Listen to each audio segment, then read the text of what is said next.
He was the party prince. He was photographed incessantly, falling out of one nightclub after another. Who rebelled against royalty. He decided he might leave the royal family. Haunted by his mother's death, it destabilized him and caused chaos for years. He struggled to find his way. Being royal for Harry was a burden and a curse. She's an American actress. I was like, okay, well, I'm going to really have to up my game. Unlike any royal bride before. Go back a few generations, and everything about Meghan Markle disqualifies her from marrying Harry. A modern royal couple who will change history. The Queen made an exception and broke from royal protocol. Redefine royalty. Do you see any scenario by which Harry and Meghan overshadow Kate and William? It was my first thought. And modernize the monarchy. The world's view of the British monarchy is probably going to be determined more by Harry and Meghan than by William and Kate, certainly by Charles and Camilla. That's a very unusual situation. Tonight, a CNN special report, a royal match, Harry and Meghan. I'd never even heard about her until this friend said Meghan Markle. I was like, right, okay, give me a bit of background. It is July 2016 in London when Britain's most eligible bachelor, Prince Harry, is set up on a blind date. It was definitely a setup. It was a blind date. I was beautifully surprised when I walked into that room and saw her, and there she was sitting there. I was like, okay, well, I'm going to really have to up my game. Harry ups his game, and they begin a whirlwind romance. Just weeks later, they're vacationing together in Botswana, Africa. We camped out with each other under the stars. She came and joined me for 5 days out there, which was absolutely fantastic. In the months that follow, they date long distance, meeting up in London and Toronto, where Meghan, an actress, is filming her TV show Suits. Wow, you're pretty. Good. You've hit on me. We can get it out of the way that I'm not interested. No. The whole time keeping their relationship a secret. I mean, when they first met, nobody knew about it. I mean, they are such a charismatic couple. Penny Junor wrote a biography about Harry. They kept this relationship quiet. Which is itself impressive. It is impressive. I mean, the great fear about Harry finding a wife was always going to be the intrusion of the press, because that is what had killed 2 previous long-term relationships. Relationships with actress Cressida Bonas and his first love, Chelsea Davy. Chelsea had experienced the most horrible treatment. Photographers would be waiting for her. They would call out names, slag, bitch, whore, trying to get a reaction from her. And I guess that she looked at all of this and thought, do I want this for my life? And I interviewed Harry just before he met Meghan, the month before, and we talked about, his private life at the time. Harry tells Roya Nika, the royal correspondent for Britain's Sunday Times, about a, quote, massive paranoia he feels in finding a girlfriend. I think Harry's great fear was that unless he had enough time to get to know someone, if that relationship prematurely became public, they would be absolutely swamped with media interest, and that would change the dynamic of his relationship. And what happened to his mother is never far from his mind. Harry and his brother still feel that the paparazzi and press intrusion were certainly partly responsible for his mother's death, and thought, why would anyone want to put up with this for me? Harry wants to keep his relationship with Meghan private as long as he can. But just 4 months after that first date, the news is out, and the paparazzi pounce once again.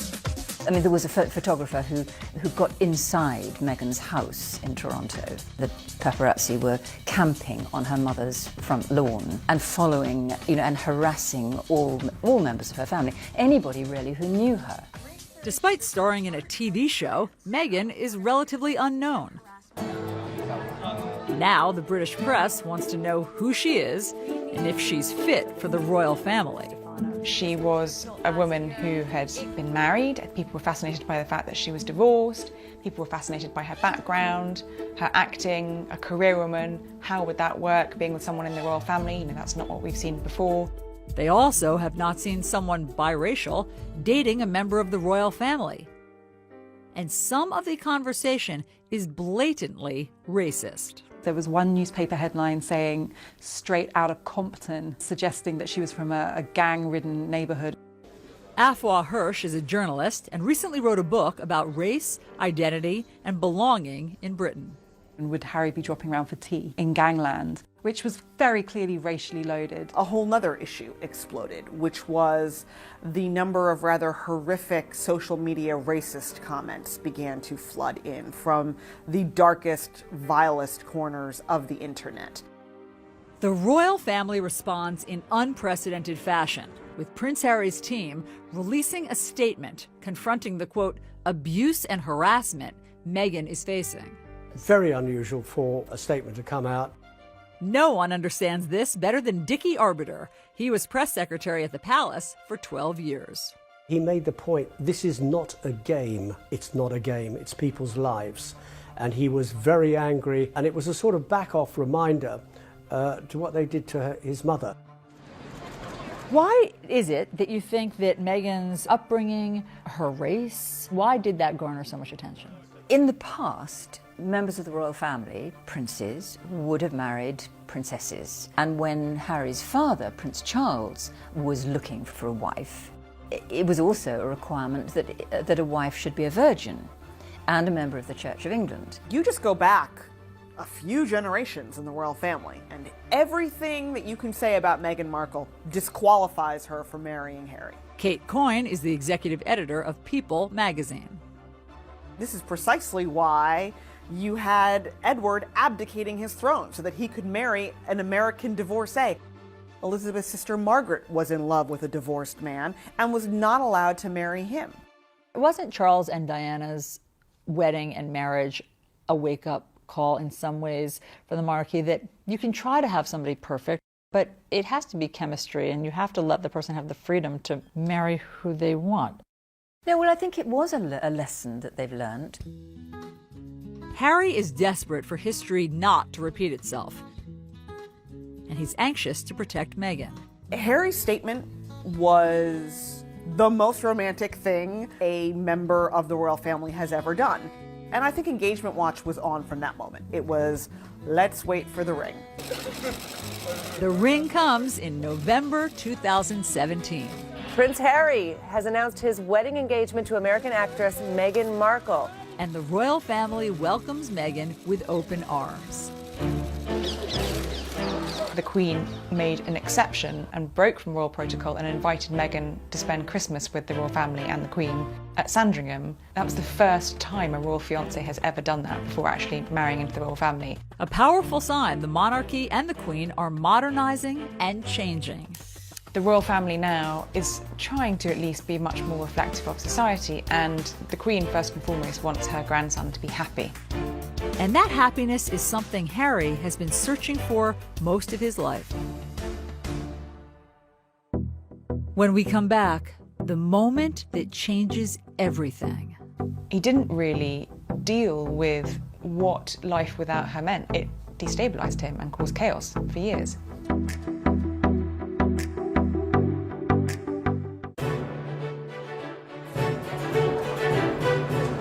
September 15th, 1984. Prince Henry Charles Albert David is born. Harry came into the world very different to his brother, who was heralded as the next in line to the throne of England. But Harry was the spare. Paul Burrell was Princess Diana's butler. So all through Harry's formative years, he always knew that he was second. He was always referred to as the spare, just always second best. And I think that had a profound effect on Harry. His childhood is also impacted by his parents' marital troubles. Harry grew up in a very tricky household. The prince and princess were never happy together, in a marriage that had failed before it even began. And I remember the times when Diana was shut away and quiet or crying, and the boys would write little messages. Please don't cry, Mummy. and they would put it under the door. When Charles and Diana divorce, it hits Harry hard. Then, 1 year later, his mother is killed. Harry is just 12 years old. This incredibly loving figure who had given him so much warmth and comfort in what was a very difficult childhood and extraordinary upbringing was suddenly gone. I remember Harry coming back to Kensington Palace shortly after the funeral, and he ran down the corridor and flung himself into my arms and cried. And his tears wet my shirt through. He was devastated. Got the phone and Harry later admits to ITV he has deep regrets about his final phone call with his mother. I can't really necessarily remember what I said, but all I do remember is probably, regretting for the rest of my life how short the phone call was. And if I'd known that that was the last time I was going to speak to my mother, the things I would have said to her. Looking back on it now, it's incredibly hard. I have to sort of deal with that for the rest of my life. Guilt and grief he never expresses at the time. I think it was a classic case of don't let yourself think about your mum and the grief and the hurt that comes with it, because it's never going to bring her back, and it's only going to make you more sad. People deal with grief in different ways, and my way of dealing with it was by just basically shutting it out, locking it out. Prince Harry arrives here at Eton, the prestigious boys' boarding school, the year after his mother's death. And though he moves into the same house as his older brother William, Harry reportedly struggles academically and is miserable. Diana always said that she never wanted Harry to go to Eton because he would be compared to his brother's success. And she thought this would be the undoing of Harry's confidence. Prince Harry said that he decided that he was going to be a bad boy. Journalist Angela Levin interviewed Harry last year at Kensington Palace. So that the reason he didn't do well there was partly his fault. It was deliberate. In 2002, headlines emerge of Harry's drinking and marijuana use. For the first time, Harry is facing the public pressure that comes with his famous family. Did it seem to Brits that it was more than just typical teenage antics? Teenagers do drink too much. They do behave badly, it's all part of the growing up process. But I personally was worried that there was something deeper. There was a touch of self-medication going on. After graduating from Eton, Harry escapes to Africa during his gap year for humanitarian work. It was an escape from this heavy-duty world of royalty, always being watched, always being photographed. He could be very ordinary. He spends 2 months in Lesotho with children in need and others whose parents died from AIDS. He could see that there were holes there in their lives. And I think absolutely he saw in them something that he felt was missing in his life: care, love and attention, the loss of his mother. Harry not only falls in love with the children and the country, he begins a serious romance with a wealthy girl from southern Africa, Chelsea Davy. She's very free-spirited, not someone who felt bound by royal protocol or tradition, and also shared his love of Africa, and the two of them travelled extensively throughout Africa together. Chelsea remains a constant in Harry's life for years to come. She also came into his life at a time when he was missing that female figure to support him, and I think Chelsea did that and understood him, and she could understand that he'd been through a very difficult time and was still going through a very hard time. A very hard time that Harry struggles to overcome. When we come back, Prince Harry got so low that he decided at one point that he might leave the royal family. And then Meghan Markle's struggle with her biracial identity. She has heard the names her mother has been called, and she's well aware that that is happening for one reason only, and it's the color of her mom's skin.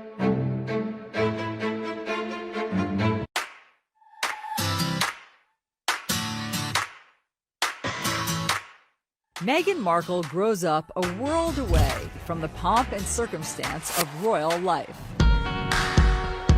You hear that someone grew up in Los Angeles and you think about swimming pools and palm trees and Beverly Hills, and Meghan Markle's childhood in LA was not that. Born in 1981, she is the only child of Doria Ragland and Thomas Markle.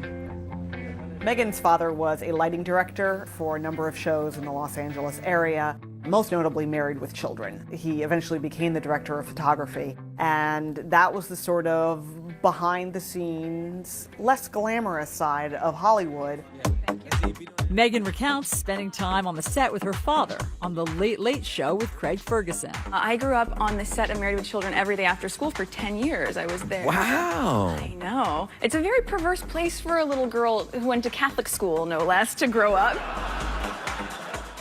Action. Meghan certainly had every reason to be dazzled by TV, film, the whole on-camera experience from a very young age because she grew up around it. We all knew she wanted to be an actress. Christine Knutson is Meghan's former teacher. She was in the musicals, she was in the plays. She would sparkle when she got on stage, and I think it was just kind of in her blood. She loved it. Despite two loving parents, Meghan struggles with her biracial identity. I think she was kind of grappling a little bit with the sense of her identity and trying to understand who she was. Josh Duboff is a senior writer for Vanity Fair who has covered Meghan. Her father was white, her mother was black. She said when she would fill out forms, there wasn't always a bubble that fit her to fill in. She didn't want to circle the one that was implying that her mother, was more important than her father or vice versa. Meghan's parents go out of their way to make sure she does not feel different, but special. Her dad gave her a sort of Barbie doll family in which there was a black mom Barbie doll and a white dad Ken doll and then a baby Barbie doll in each color. But even that kind of points to how difficult it is to be Meghan at that age because the children were still either black or white. There was no biracial Barbie baby doll for Meghan. While the Markle household deals with race head-on, years of built-up racial tensions in the country explode right in Meghan's backyard. She was driving, I think, with her mom, and I think there was like debris, and she thought it was snowing, and then she realized it was actually the LA riots. Riots that erupt when 4 white police officers are acquitted in the beating of a black man, Rodney King. A moment Meghan says impacts her at a young age. It definitely opened Meghan's eyes to the fact that this was a world that was not always going to treat her fairly and was not always going to be kind to her or to her family.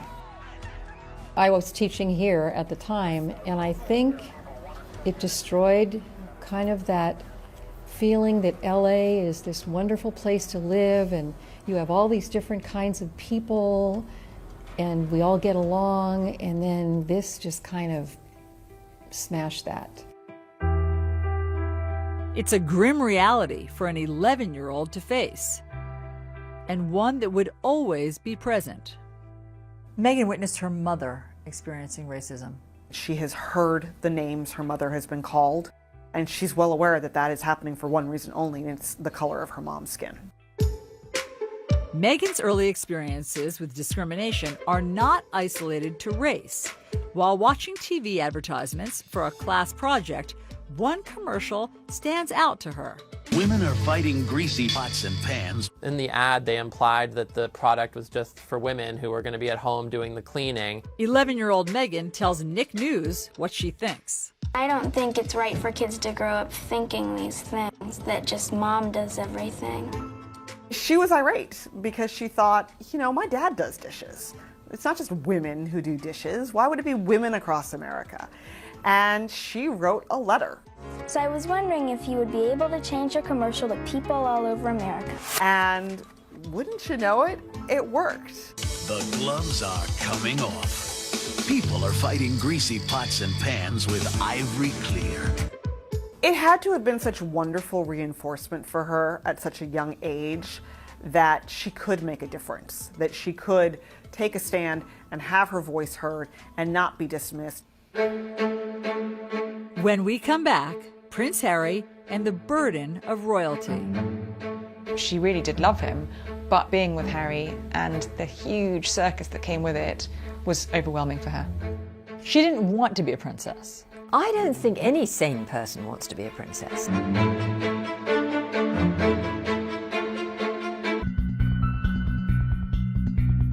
Outrage around the world after Britain's Prince Harry shows up at a costume party dressed as a Nazi, sort of Nazi. And that just seems like a moment of extremely bad judgment. It was a moment of complete and utter thoughtlessness. You know, he was young, he was very troubled, and he was drinking far too much. And he was a bit of a loose cannon. At just 20 years old, Harry is earning a reputation as reckless and self-destructive. He was photographed incessantly after he left school during a sort of gap year, falling out of one nightclub after another. And he has a run-in with the paparazzi that leaves a photographer with a split lip. For many years, it was a real worry about what would happen to Harry because he didn't seem to want to be a royal. He really kicked against it. He wanted to be a normal human being. When Harry arrives at Sandhurst Military Academy in May 2005, the pressure is on to turn over a new leaf. He'd not had that discipline for so many years. People were concerned that Harry wouldn't find his way. Sandhurst is nothing like the lavish royal lifestyle that Harry has become accustomed to. And throughout the 44-week grueling training course, he's treated like every other soldier. It could be said it kind of knocks a bit out of you. General Lord Richard Dannett was chief of the British Army. In the early days, the first 5 or 6 weeks, when the training is really tough, it encourages people to rely on each other, to help each other. Harry is one of the guys, yet there are painful reminders he's still a royal. When his unit deploys to Iraq in May 2007, Harry is forced to stay behind. There have been a number of specific threats, specifically aimed at Prince Harry. And it's for that reason that I've decided that the risk to Prince Harry is too great. I think when he was told he couldn't go, it was a really low point for him. I didn't sort of join the army thinking that I was never going to go on operations. It was very hard, and I did think, well, clearly one of the main reasons that I'm not allowed to be going is because of the fact of who I am. But months later, a secret deployment to Afghanistan gives Harry a taste of the front lines. As far as I'm concerned, I'm out here as a normal JTAC on the ground and not Prince Harry. It's very nice to be sort of a normal person for once. I think this is about as normal as I'm ever going to get. It was pretty much a turning point in his life, but I think he realised the seriousness of life, really rose to the responsibilities. But after 10 weeks on the ground, his mission is leaked, and Harry is immediately evacuated. It wouldn't have taken Taliban or others long to have searched around and perhaps found where he was. So there was a risk to him, but I think also if there was an increased risk to him, there was an increased risk to the other soldiers who were around him, and the only sensible and safe thing to do was to bring him back. He was very angry. To use the words of his private secretary, he was boiling mad, and he sort of headed for the gutter. What did that look like? He started drinking very heavily. He was fed up with who he was. Who he was is also causing tension in his relationship with his longtime girlfriend, Chelsea Davy. She really wasn't that fussed at all by the trappings that came with Prince Harry. In April of 2011, Harry brings Chelsea here to Westminster Abbey for the wedding of his brother, Prince William, and Kate Middleton. There are 1 million people lining these streets, and millions more watching on TV around the world. It's an intense spotlight that Chelsea struggles to cope with. Her life, and she wanted a career of her own, and ultimately I think that was one of the things that ended their relationship. She didn't want to live inside the goldfish bowl. Harry does not either, and he is determined to return to the battlefield. When he came to see me, he sort of sat rather slumped in a chair and said, "The trouble is, I can't be like a normal young man." But that time in Afghanistan had given him 10 weeks to be a normal young man, and he desperately wanted to replicate that again. And he accepted, and his private secretary accepted, that probably the only way he could go back was within the anonymity of being inside a helicopter, and he'd therefore need to learn to fly a helicopter. After 2 years of training, Harry not only becomes an Apache pilot, he is the top gun on his weapons course. He got it on his own. It wasn't because he was a prince. He actually had to fight really hard for it. He was one of the very top Apache attack helicopter pilots. Harry returns to Afghanistan in September 2012. He did exceptionally well. Brigadier Neil Sexton was Harry's commander on the ground. You go out there with the anticipation of having to use the Apache's weapon systems and to bring them to bear without any collateral damage, and also to conduct yourself in a way that's safe in the most demanding of environments. I actually believe that his success on those Apache aircraft was the making of Harry. I think Harry, who had spent all his life being second best to his brother, being the spare, suddenly found something that he could do, and could do better than anybody else. And that gave him confidence that he had never ever had before. And it changed him, I think. When Harry leaves the army after 10 years of service, his future is uncertain. I don't think there are any career options for a royal prince. It's easy for William. He's heading towards the throne. I think being royal for Harry was a burden and a curse because he was only the spare. What was his job? What was his way forward? As Harry finds his way, another romance is on the rocks. This time with his girlfriend of 2 years, Cressida Bonus. She really did love him, but I think the situation of being with Harry and the huge circus that came with it was overwhelming for her. I think Cressida took one look at what life with Harry would have involved and just turned her back on it. You know, she didn't want to be a princess. I don't think any sane person wants to be a princess. Who would want to be a royal princess? It's a burden. When we come back, Harry opens up about his royal role. He's living this life that he's been born into. It's not his choice. He decided he might leave the royal family.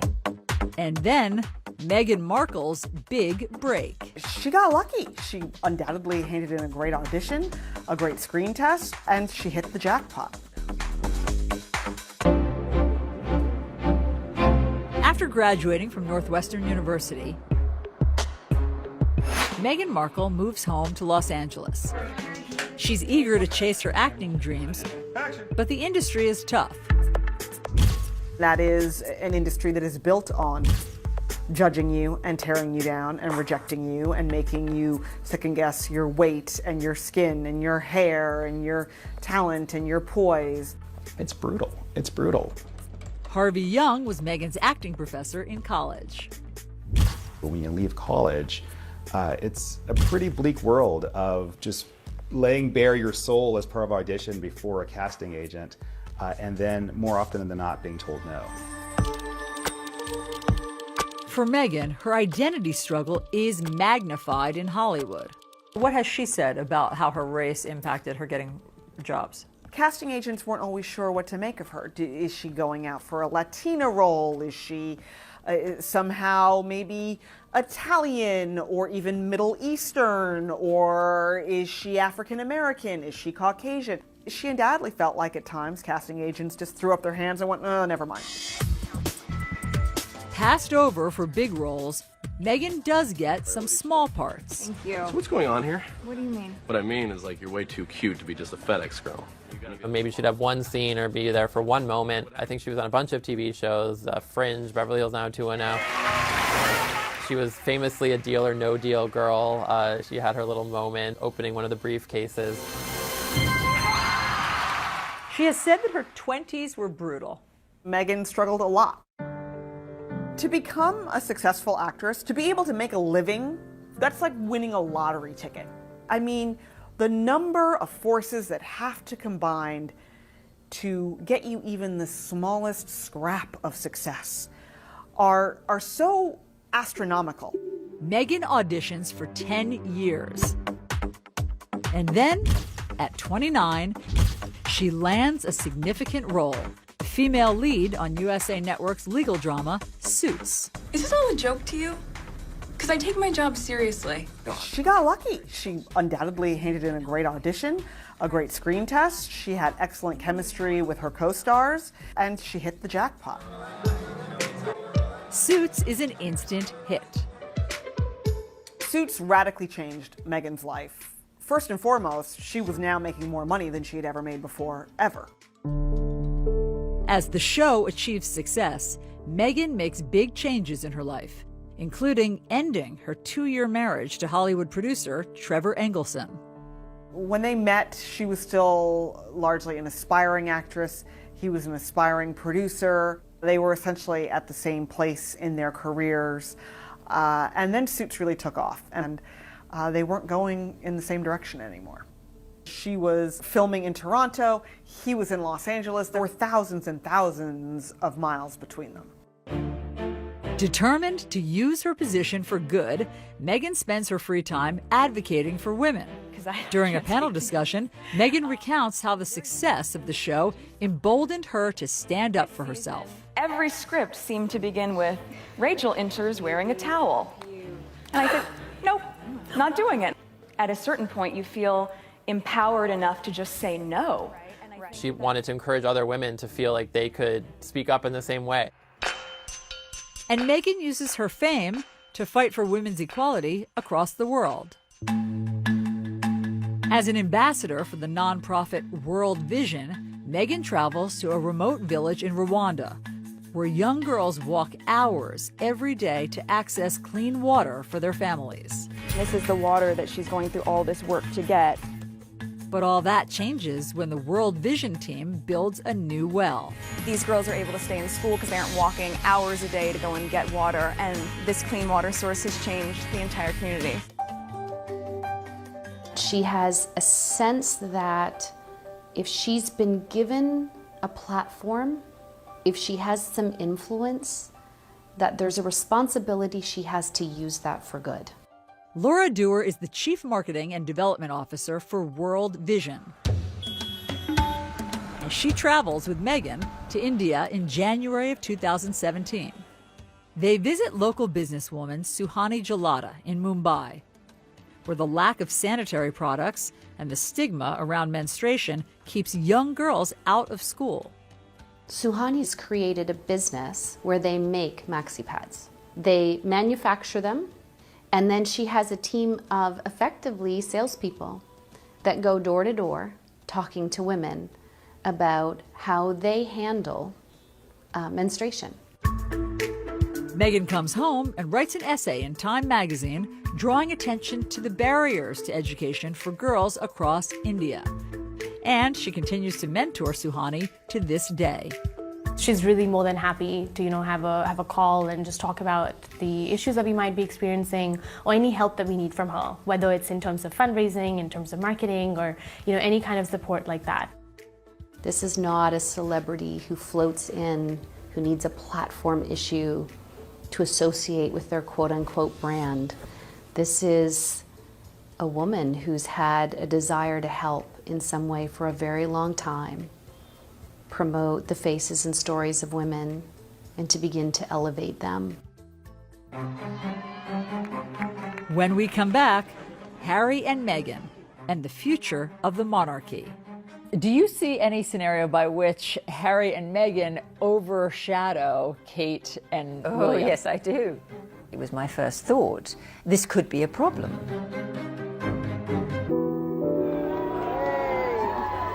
Summer 2017. It's been 20 years since Princess Diana's death, and Prince Harry is speaking about it for the first time in a documentary for the BBC. When you're that young and something like that happens to you, I think it's lodged in your heart and your head, and it stays there for a very, very long time. For nearly 2 decades, Harry says he held back his grief. He didn't really deal with what life without her meant, I think, for a very long time. And then when he did finally confront it, it destabilized him and caused chaos for years. I spent a long time in my life with my head buried in the sand, you know, thinking, I don't want to be Prince Harry, I don't want this responsibility, I don't want this role. You know, look what's happened to my mother, you know, why does this have to happen to me? Harry even considered a drastic move. Prince Harry got so low that he decided at one point that he might leave the royal family. He's living this life that he's been born into, it's not his choice. And I think he felt at times very cross about that. Did Diana's death affect Harry differently than William? Harry was that much younger, and interestingly enough, last year he admitted for the first time to mental health issues. And you can't help but having a mental health issue in terms of having lost a parent, not being able to grieve in the same way as you or I might be able to do. He wasn't able to do that, so he'd bottled it all up inside him. Now, Harry is letting it all out, sharing his struggle as part of his Heads Together campaign with Prince William and Kate to end the stigma around mental health. I never really talked about losing a mum at such a young age. I always thought to myself, you know, what's the point in bringing up the past? It ain't going to change it. It ain't going to bring her back. And when you start thinking like that, it can be really damaging. And Harry ultimately chooses a future he hopes would make his mother proud. I felt an overwhelming connection to many of the children I met. Something he shared with the BBC. Now, all I want to do is try and, you know, fill the holes that my mother has left, and that's what it's about for us, is trying to make a difference, and in making a difference, making her proud. He spends much of his time working on the charity he created for the children he met in Lesotho, Africa. You look at Harry's work with HIV and AIDS, that was something that his mother, as Harry said, you know, smashed through the stigma of that when she was alive. And he's focused on the Invictus Games, an Olympic-style competition he started to give wounded veterans a chance to be defined by more than their injuries. It's life-changing. It really is life-changing for them. I think he has used his own experience of loss and sadness and bereavement to help these soldiers. And the bereavement doesn't just mean losing someone, it means losing yourself, I think, too. He's embraced who he is. It took him a long time to get there, but he now fully understands that being Prince Harry, he can make people's lives better by putting his name to things. He's making a difference. Through it all, Harry has endeared himself to the public, becoming one of the most popular members of the royal family. Harry is incredibly likable, and he is incredibly genuine. What you see is what you get. He is so natural with people, much more, I think he's the most natural member of the family. He throws out the rule book.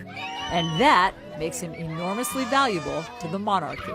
The courtiers at Buckingham Palace used to say, "What are you going to do about Harry?" And now, the monarchy forward, he will continue to do things his own way, like proposing to the woman he loves, not someone British royalty might expect. I think it's a wonderful coincidence that Harry has fallen in love with somebody who is American, mixed race, divorced, and a career woman. She is very representative of our society today, and I think that makes the monarchy much more user-friendly. And in Meghan, Harry has found someone who can cope with the role and is not afraid of the spotlight. Meghan was utterly enchanting when she appeared for the first time in Nottingham. She behaved as though she'd been doing it all her life. On Saturday, May 19th, Harry and Meghan will get married here on the grounds of Windsor Castle in St. George's Chapel. It will be a very traditional wedding for this very modern royal couple. Meghan and Harry love story is a terrific story. It has unlimited fairy tale appeal. I heard you were amazing in Chicago. She does what she feels comes naturally. And Harry is the most relaxed member of the royal family. Do you see any scenario by which Harry and Meghan overshadow Kate and Oh, William? yes, I do. I do. I mean, this is immediately was my first thought. You know, this could be a problem because Harry and Meghan are a very compelling couple. They're very charismatic and very relaxed and easy. The cameras will follow them. William and Kate are There's much more rigidity to them, as possibly there has to be because he is going to be king. To some who have known the family well, Harry and Meghan will play a critical role in the monarchy's future. The world's view of the British monarchy is probably going to be determined more by Harry and Meghan than by William and Kate, certainly by Charles and Camilla. That's a very unusual situation. The royal family need Harry to bridge the gap between the people and the monarchy, because without that connection, the royal family wouldn't survive. As he has his whole life, Prince Harry will likely continue to be a star in the royal show. With his irresistible appeal, down-to-earth charm, and, like his mother, a natural ability to connect. With Meghan by his side, this modern royal couple are on course to redefine Britain's most famous family and change the monarchy forever.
chiếc lá thu bay thổi tung bao kỷ niệm,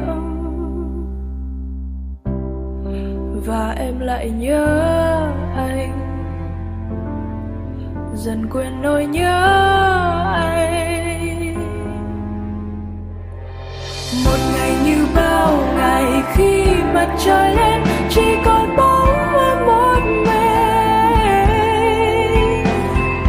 dọn sạch những tiếng cười, đôi lời yêu đương và một chiếc hôn muộn màng. Bước đi không quay đầu lại, bước đi không quay đầu lại. Hát những câu ca buồn vui không ai hay, đời vẫn sẽ như mơ kể cả khi xa rời anh. Rồi em lại nhớ anh, phải quên nỗi nhớ anh. Một ngày như bao ngày khi mặt trời lên chỉ còn bóng em một mình, dọn sạch những tiếng cười, đôi lời yêu đương và một chiếc hôn muộn màng. Bước đi không quay đầu lại, bước đi không quay đầu lại. He was the party prince He was photographed incessantly, falling out of one nightclub after another. who rebelled against royalty. He decided he might leave the royal family. Haunted by his mother's death, It destabilised him and caused chaos for years. he struggled to find his way. Being royal for Harry was a burden and a curse. She's an American actress. I was like, okay, well, I'm going to really have to up my game. Unlike any royal bride before. Go back a few generations, and everything about Meghan Markle disqualifies her from marrying Harry. A modern royal couple who will change history, The Queen made an exception and broke from royal protocol. redefine royalty. Do you see any scenario by which Harry and Meghan overshadow Kate and William It was my first thought. and modernize the monarchy? The world's view of the British monarchy is probably going to be determined more by Harry and Meghan than by William and Kate, certainly by Charles and Camilla. That's a very